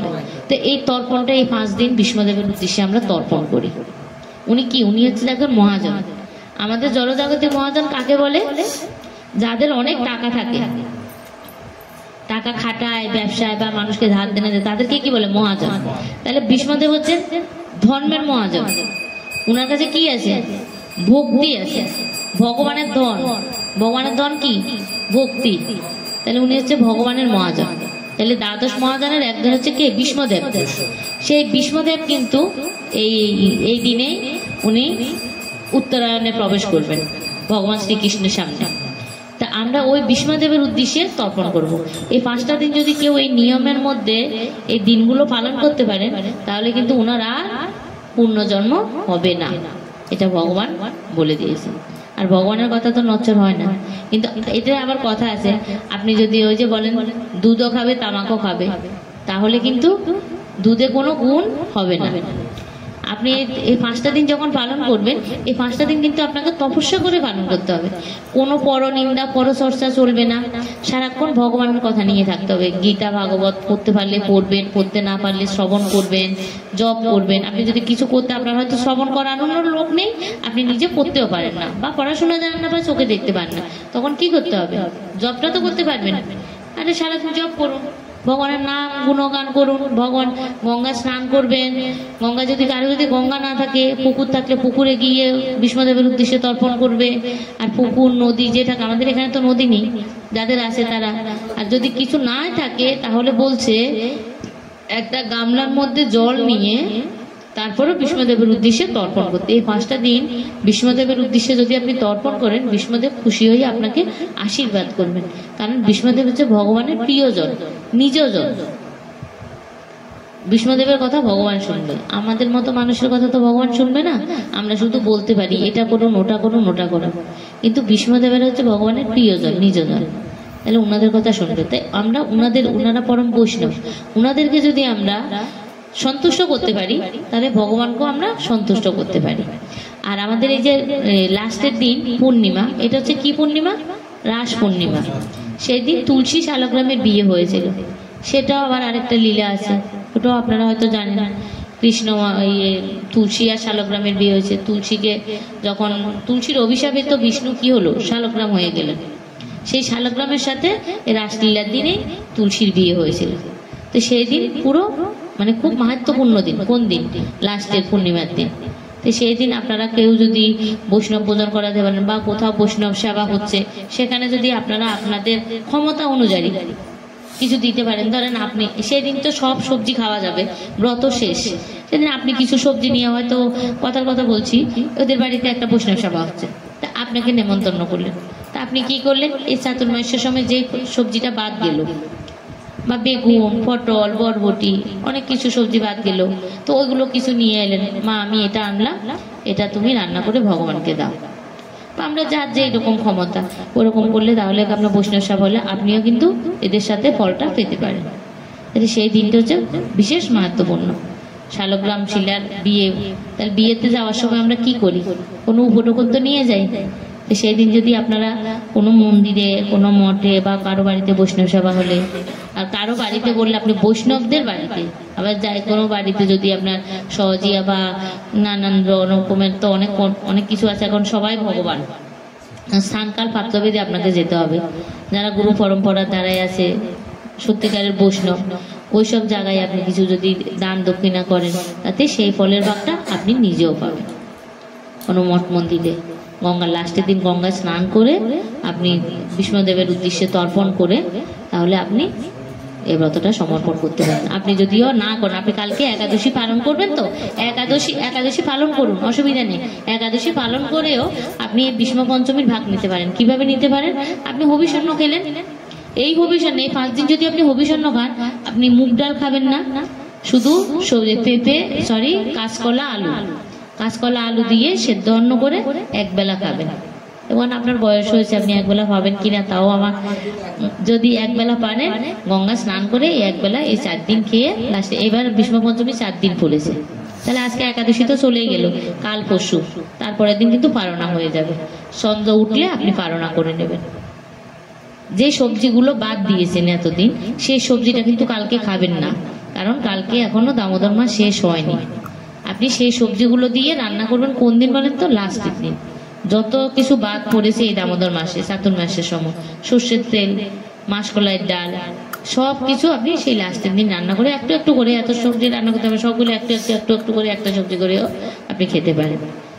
বা কোনো বৈষ্ণবদের, ওরা যদি বাড়ি থাকে ওদেরকে বলতে পারেন, বা আমাদের মধ্যমগ্রাম মন্দির আছে আপনাদের এখান থেকে তো কাছে, আপনারা ওখানেও পারণা করতে পারেন। যদি যান পারণার দিন আগে ওদেরকে বলে দেবেন, ওরা মন্দিরে বলে দেবে, সেদিন আমাদের পারণা অনুষ্ঠান হবে ওখানে, তাহলে বলে দিলে আপনাদের কুপন কাটা হবে, কি করতে পারেন।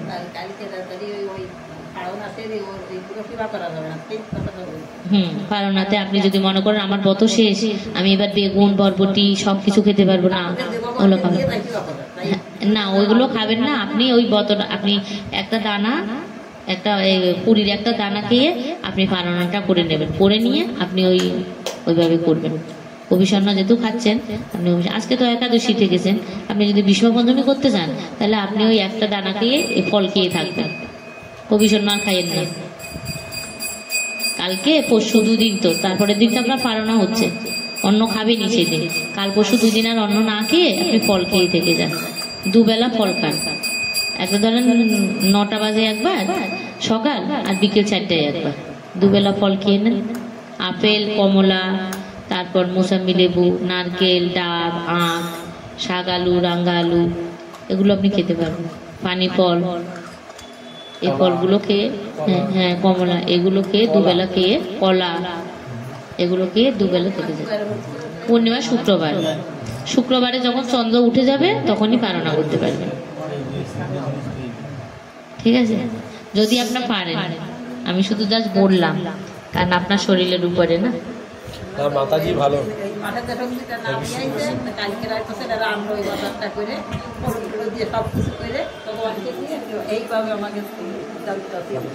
কিন্তু ভীষ্ম পঞ্চমী হবে না। আপনি যদি ব্রতটা করতে চান, আগামী বছর পারবেন কি পারবেন না, বাসবেন কি বাসবেন না, আমাদের তো এক সেকেন্ডেরও বিশ্বাস তো নেই।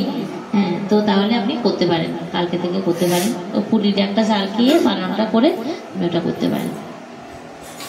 এতদিন করেছে কষ্ট, তার 3 দিন আর না করলে হ্যাঁ, আর তো 3 দিন মাত্র। এবার তো একটা দিন কমে গেছে, আমরা তো করতে পারি 5 দিন পালন করি, এবার একটা দিন তো কমে গেল, করতে পারেন। ঠিক আছে, হরে কৃষ্ণ। আমার ভুল ত্রুটি হলে আপনারা ক্ষমা করে দেবেন। হ্যাঁ, একাদশী আমাদের 2 দিন পরে, একটা একাদশী, একটা দ্বাদশীর দিন পরে। কেউ আবার আমরা আগের দিন একাদশী করে, কেউ আবার পরের দিন একাদশী করে। আমরা দশমী সংযুক্ত একাদশী করি না। যে একাদশীটা, যে সূর্যটা একাদশী তিথিতে ওঠে, আপনি দেখবেন কোনো কোনো একাদশী মাত্র আজকের দিনটা একাদশী, তো আজকে ধরেন 7টা বাজে একাদশী সেরে গেল, তাহলে সূর্য উঠলো কটা? জয় জয় রাধা মাধব কি, জয় গোপাল কি, জয় তাই গোর। কোনো একাদশী দেখবেন আপনার এমনকি ধরেন 5টা 10-এ সূর্য উঠেছে, 5টা 15 একাদশী সেরে গেছে, তাহলে সূর্যটা কোন তিথিতে উঠলো? একাদশী তিথিতে উঠলো। বুঝেছেন আমার কথাটা? কালকে সারাটা দিন একাদশী ছিল, আজকে 5টা 15 একাদশী ছেড়ে দ্বাদশী শুরু হয়ে গেল, কিন্তু সূর্য উঠলো কটায়? 5টা 10-এ। তাহলে কত হলো? 5 মিনিট পেলাম। সূর্য উঠলো 10-এ, আর একাদশী থাকলো কথায়? 15। 5 মিনিট একাদশী আরো থাকলো, তাহলে সূর্যটা কিসে উঠলো? একাদশী তিথিতে উঠলো। তো ওই একাদশীটা আমরা করব, যেটা সূর্যটা একাদশীতে ওঠে। এখন আমি নর্মাল ভাবে আপনাকে বোঝালাম, ঠিক আছে? এগুলো না, দেখুন, এগুলো আমরা শুধু কি করি, মুখস্থ ভাবে পালন করি। এগুলো যারা এই গণনাগুলো করে, তিথি, ক্ষণ, লগ্ন, এসবগুলো গণনা করে, ওরা ওগুলো বিচার করে। এই যে এবার কি হচ্ছে, 4 দিন, আমি কি বললাম, এখন ভীষ্ম পঞ্চমী 4 দিন পড়েছে। বিষ্ণু পঞ্চমী, পঞ্চমী হচ্ছে 5টা দিন, কিন্তু এবার 4 দিন পড়েছে। কেন বলেন তো? এবার পূর্ণিমা আর চতুর্থী একই দিনে পড়ে গেছে। কিন্তু সেই দিন আমাদের এই যে বিষ্ণু পঞ্চমী যে আমরা পালন করি, প্রথম দিন ভগবানকে পদ্মফুল দিতে হয় চরণে। দেখুন পদ্মফুল দিয়েছে ওরা চরণে, আজকে পদ্মফুল দিতে হবে ভগবানকে। 5টা দিনে 5টা জিনিস অর্পণ করতে হয়। কিন্তু এই যে 4 দিন পড়েছে, তাহলে লাস্টের দিন আমাদের দুটো জিনিস একসাথে ভগবানকে অর্পণ করতে হবে। কিভাবে অর্পণ করবেন? একটা হয়তো সকালের দিকে পড়েছে তিথি, চতুর্থীটা সকালের দিকে আমরা দিয়ে দিলাম, আর লাস্টেরটা কি দিলাম? পূর্ণিমা যখন শুরু হয়েছে তখন দিলাম। ওটা হয়তো বিকেলও হয়ে যেতে পারে, ওটা বিকেল হয়ে যেত, এটা টাইমটা লিখা আছে। 9:24 আর 4টে কথা নয়, 9:24 আপনাকে সকালেরটা দিয়ে দিতে হবে, চতুর্থীটা দিতে হবে, আর 4টা বাজে দিতে হবে আপনাকে পূর্ণিমাটা।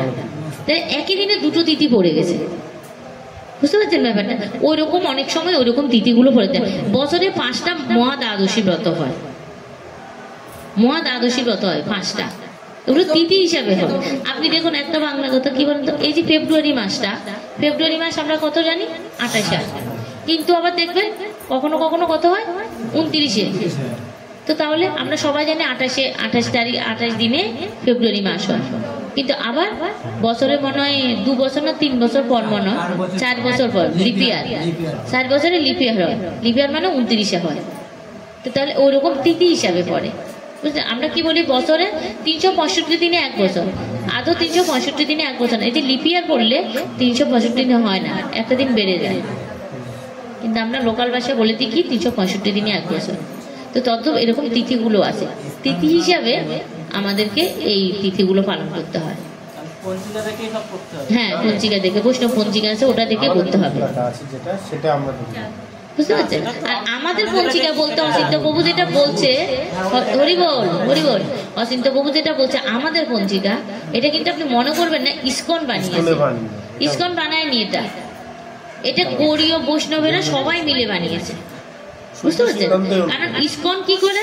ইসকন ওটা ফলো করে, ইসকন এটা ফলো করে, অন্যরা ফলো করে না। আমাদের কালকে বরগাছিয়া মন্দিরে একজন এসে, উনি রাত্রে থেকে একাদশী শুরু করেছে, একাদশীর তিথি শুরু হয়েছে, বলছে আমি মন্দিরে এসে প্রসাদ দিতে, বলছে প্রসাদ তো খাবো না। কেন? আমি একাদশী করছি। আজকে তো একাদশী নেই। বলছে এই তো আমি দুপুরে খাওয়া দাওয়ার পরে একাদশী শুরু করেছি। কিভাবে? আমি পঞ্জিকাতে দেখলাম আজকে কটা বাজে একাদশী লেগেছে, ওই তখন থেকে ও খাওয়া বন্ধ করে দিয়েছে, কারণ একাদশী পালন করছে। কালকে থেকে শুরু করেছে, আজকে যতক্ষণ একাদশী থাকবে থাকবে, তারপর পারণার টাইমেও পারণা করে নেবে। তো এটা কি একাদশী? ওটা কি করছো? কোনো দিকে ফলো করছে না, ও একাদশী পঞ্জিকাতে শুরু হয়েছে এটা কাউকে জিজ্ঞাসা করছে না। তো ওই জন্য আমাদেরকে আমাদের গুরুবর্গরা যেটা নির্দেশ দিচ্ছে আমরা সেই মতো করছি। ওনারা কাকে ফলো করছে? গৌড়ীয় বৈষ্ণবকে। গৌড়ীয় বৈষ্ণব কি ফলো করছে? গৌড়ীয় পঞ্জিকাটা। এই পঞ্জিকাটা কে শুরু করেছে? আমাদের যে অত্রি মুনি, তারপর এরকম অনেকগুলো মুনি আছে, নামগুলো মনে, ওনাদের একজন আছে যিনি এইসব গণনাগুলো করে, ওই পঞ্জিকাটাই আমরা ফলো করি। বেণীমাধব সিলেটটা না, না বেণীমাধব সিলেটটা না, এগুলো যত ক্যালেন্ডার আছে সব বেণীমাধব, বুঝতে পারছেন? আমাদের ওই ইসকনের যে ক্যালেন্ডারটা হয় ওটা কিন্তু ওরা ওই পঞ্জিকা দেখেই করে, ওই জন্য আমরা ওটা ফলো করি। আর ওরা কি করে? বেণীমাধব সিলে কি করে? উনি গড়ে ভারতে মানে কলকাতার টাইম এবং বেঙ্গালুরুর টাইম একই টাইমে দিয়ে দিলেন, কিন্তু সূর্যটা তো হেলে যায়। আমরা দেখবেন আমেরিকাতে এখন কি হচ্ছে? সকাল হচ্ছে, আর আমাদের ভারতে কি রাত হচ্ছে। তাহলে দিনে সূর্য কি ডুবে যায়? সূর্য ডোবে না, সূর্যটা ঘোরে। আমাদের এই দিক থেকে এখন কোথায় চলে গেছে? সূর্যটা আমেরিকায় চলে গেছে, ওই জন্য আমেরিকায় দিন, আর আমাদের এখান থেকে চলে গেছে বলতো আমাদের এখানে রাত হয়ে গেছে। মানে অপোজিট, আমার অপোজিটে কি আছে? অন্ধকার, আমি দেখতে পাচ্ছি না। আমার সামনে কি আছে? আলো। সূর্যটা যেদিকে যাচ্ছে সূর্যের ওইদিকে আলোটা পড়ছে, ওটা দিন হচ্ছে, আর ওনার অপোজিট সাইডটা কি হচ্ছে? রাত হচ্ছে। এখন আমাদের এদিকে সূর্যের কি অপোজিট আছে, ওই জন্য আমাদের এটা রাত। তা আমাদের বৈষ্ণবেরা যখন পঞ্জিকা তৈরি করে, ওরা আমাদের টাইমটা ওইভাবেই দেখে, সূর্য চন্দ্র ঘুরে যে ওই ঘোরার টাইমগুলো মিলিয়ে সবকিছু মিলিয়ে করে। আর বেণীমাধব শিল যে পঞ্জিকা করে, উনি কিন্তু ভুল করে তা বলছি না, কিন্তু উনি কি করে? ওই আজকের দিনে তিথিটা পুরোটাই ধরে একটা টাইম লিখে দেয়, কিন্তু আমাদের এখানে না। আমরা আজকে একাদশী, আমাদের কলকাতার লোকে যদি আজকে 5টায় ধারণা করে, আবার বেঙ্গালুরুর টাইম হচ্ছে যে 5টা21 বা 4টা21, ওরকম সময়ের ব্যবধানে। আমরা যখন এই কয়েকদিন আগে আমরা যখন রাধাকুণ্ডে গেলাম, 7টা বাজে দেখি সন্ধ্যা হচ্ছে, সন্ধ্যে 7টা সন্ধ্যে 7টায় সন্ধ্যা হচ্ছে। আর আমাদের এখানে কখন? আমাদের ওখানে 6টায় সন্ধ্যা হচ্ছে। আর সন্ধ্যে 7টায় ওখানে সন্ধ্যা হচ্ছে। আর 4টা বাজে আমাদের এখানে 4:30টায় মঙ্গল আরতি হয়, ওখানে 5:30টায় মঙ্গল আরতি হয়। তাহলে কি এটা তো ওটা ইস্কন মন্দির, এটাও ইস্কন মন্দির, কিন্তু কেন হচ্ছে? ওই সূর্যের ঘোরা নিয়ে সূর্যটা যত আস্তে আস্তে যেদিকে হেলে দিচ্ছে সেদিকে, এই জন্য হয়। প্রভু কোথায় গেল? ওনার পরিষ্কার হলো ওনার ডাউটটা? হ্যাঁ, পরিষ্কার হয়ে যাবে। না না, প্রশ্ন করা ভালো। আর আপনাদের কারো কোনো কোশ্চেন আছে? দেখ, আমার ভুল টুটি হলে ক্ষমা করে দেবেন। ও সুখ প্রদান করে। ঐশ্বর্য মানে আমরা সবাই জানি সম্পদ। প্রজ্ঞা মানে হচ্ছে যে জ্ঞান। আর রাজ্য মানে তো রাজ্য। আর সুখ মানে সুখ, আপনারা সবাই জানেন। এই একাদশী করলে আমাদেরকে ভগবান এগুলো দেন। এই ব্রতের প্রভাবে পর্বত প্রমাণ পাপ রাশি বিনষ্ট হয়ে যায়। যারা একাদশীতে রাত্রি জাগরণ করেন তাদের সমস্ত পাপ ভস্মীভূত হয়। শ্রেষ্ঠ মুনিগণ তপস্যার দ্বারা যে ফল করেন এই ব্রতের উপবাসে তা পাওয়া যায়। যথাযথভাবে এই ব্রত পালন করলে আশাতীত ফল লাভ হয়, কিন্তু অবিদিতে উপবাস করলে স্বল্পমাত্র ফল প্রাপ্তি হয়। যারা এই একাদশী ধ্যান করেন তাদের পূর্বপুরুষেরা স্বর্গে আনন্দে বাস করেন। এই একাদশীর উপবাস ফলে ব্রহ্মহত্যাজনিত ভয়ঙ্কর নরক যন্ত্রণা থেকে নিস্তার পেয়ে বৈকুণ্ঠগতি লাভ হয়। অশ্বমেধ যজ্ঞ দ্বারাও যা সহজে লাভ হয় না, তীর্থে স্বর্ণ প্রভৃতি দান করলে যে পুণ্য অর্জিত হয়, এই উপবাসে রাত্রি জাগরণে সেই সকল অনাশয়ে লাভ হয়ে যায়। বলছে দেখুন, তীর্থে যদি স্বর্ণ দান করে, তারপর অশ্বমেধ যজ্ঞ করলে যেই পুণ্য হয়, এই একাদশীতে উপবাস করলে, রাত্রি জাগরণ করলে আমাদের অনাশয়ে এই পুণ্যগুলো লাভ হয়ে যায়। যিনি সঠিকভাবে উত্থান একাদশী ব্রত অনুষ্ঠান করেন তার গৃহে ত্রিভুবনের সমস্ত তীর্থ এসে উপস্থিত হয়। হে নারদ, বিষ্ণুর প্রিয়তমা এই প্রবোধনী একাদশীর উপবাস করলে সর্বশাস্ত্রে জ্ঞান ও তপস্যা সিদ্ধি লাভ করে চরমে মুক্তি লাভ হয়। যিনি সমস্ত লৌকিক ধর্ম পরিত্যাগ করে ভক্তি করে এই ব্রত উপবাস করেন তাকে আর পুণ্যজন্ম গ্রহণ করতে হয় না। এমনকি মন ও বাক্য দ্বারা অর্জিত পাপ রাশিও শ্রী গোবিন্দের অর্চনে বিনষ্ট হয়ে যায়। হে বৎস, এ ব্রতে শ্রদ্ধা সহকারে শ্রী জনার্দনের উদ্দেশ্যে স্নান, দান, জপ, কীর্তন ও হোমাদি করলে অক্ষয় ফল লাভ হয়। যারা উপবাস দিনে শ্রীহরির প্রতি ভক্তিভাবে দিন যাপন করে তাদের পক্ষে জগতের দুর্লভ বলে আর কিছু নেই। সূর্য চন্দ্রগ্রহণে স্নান করলে যে পুণ্য হয়, এই উপবাসে রাত্রি জাগরণে তার সহস্রগুণ স্বীকৃতি লাভ হয়। তীর্থে স্নান, দান, জপ, হোম, ধ্যান আদির পরে যে পুণ্য সঞ্চিত হয়, উত্থান একাদশী না করলে সেই সমস্ত নিষ্ফল হয়ে যায়। হে নারদ, শ্রীহরির বাসরে শ্রী জনার্দনের পূজা বিশেষ ভক্তি সহকারে করবে, তা না হলে শত জন্মার্জিত পুণ্য বিফল হয়। হে বৎস, যিনি কার্তিক মাসে সর্বদা ভাগবত শাস্ত্রাদি অধ্যয়ন করেন তিনি সর্বপাপ মুক্ত হয়ে সমস্ত যজ্ঞের ফল লাভ করেন। ভগবান হরিভক্তিমূলক শাস্ত্র পাঠে অত্যন্ত সন্তুষ্ট হন, কিন্তু দান, জপ, যজ্ঞাদি দ্বারা তেমন প্রীত হন না। এই মাসে শ্রী বিষ্ণুর নাম, গুণ, রূপ, লীলাদি শ্রবণ কীর্তনে অথবা শ্রীমদ্ ভাগবত আদি শাস্ত্র গ্রন্থ পাঠের ফলে শত শত গোদানের ফল অচিরে প্রাপ্ত হওয়া যায়। অতএব হে মুনিবর, কার্তিক মাসে সমস্ত গৌণ ধর্ম বর্জন করে শ্রী কেশবের সামনে হরিকথা শ্রবণ করা কর্তব্য। কোনো ব্যক্তি যদি ভক্তি সহকারে এই মাসে ভক্ত সঙ্গে হরিকথা শ্রবণ ও কীর্তন করেন তবে তা শতকুল উদ্ধার প্রাপ্ত হয়। হরি বল। আপনারা সবাই আজকে আপনারা নিজেরা তো উদ্ধার হয়েছেন এবং আপনাদের পূর্বপুরুষদেরও উদ্ধার করেছেন, এবং হাজার হাজার দুগ্ধবতী গাভী দানের ফল অনাশয়ে লাভ হয়। এই মাসে পবিত্রভাবে শ্রীকৃষ্ণের রূপ গুণাদি শ্রবণ কীর্তনে দিন যাপন করলে তার আর পুণ্যজন্ম হবে না। এই মাসে বহু ফল, মূল, ফুল, অগরু, কর্পূর এবং চন্দন দিয়ে শ্রীহরির পূজা করা কর্তব্য। সমস্ত তীর্থ ভ্রমণ করলে যে পুণ্য সঞ্চয় হয়, উত্থান একাদশীতে শ্রীকৃষ্ণের পাদপদ্মে অর্ঘ্য প্রদানে তার কোটি গুণ স্বীকৃতি অর্জিত হয়। শ্রবণ কীর্তন স্মরণ বন্দনাদি নববিধা ভক্তির সাথে তুলসী সেবার জন্য যারা বীজ বপন জল সেচন ইত্যাদি করেন তারা মুক্তি লাভ করে, বৈকুণ্ঠবাসী হন। হে নারদ, সহস্র দুগ্ধবতী সহস্র সুগন্ধি পুষ্পে দেবতার অর্চনে বা সহস্র সহস্র যজ্ঞ দানে যে ফল লাভ হয়, এই মাসে শ্রীহরি বাসরে একটি মাত্র তুলসী পাতা শ্রী ভগবানের চরণ কমলে অর্পণ করলে তার অনন্ত কোটি গুণ ফল লাভ হয়। নিতাই গৌর প্রেমানন্দে তাহলে আমরা যারা তো দিই তুলসী ভগবানের চরণে, তারা তো দিই, প্রত্যেক দিনই দেব, কিন্তু যারা আগে কোনোদিন দেননি কালকে থেকেই আপনারা ভগবানের চরণে তুলসী দেবেন। তাহলে তুলসী দিলে কি হবে বলছে, শ্রী ভগবানের চরণ কমলে অর্পণ করলে তার অনন্ত কোটি গুণ ফল লাভ হয়। তাহলে দেখুন, একটা তুলসী দেবেন আর আপনাদের অনন্ত কোটি গুণ ফল লাভ হবে। তাহলে আমাদের সবার বাড়িতে তুলসী গাছ আছে, একটা তুলসী ভগবানের চরণে দিলে কি হবে, আমাদের লাভ হবে, ক্ষতি হবে না। তাহলে আমরা কালকে থেকে সবাই ভগবানের চরণে তুলসী দেব। ও কার সাথে এসছে?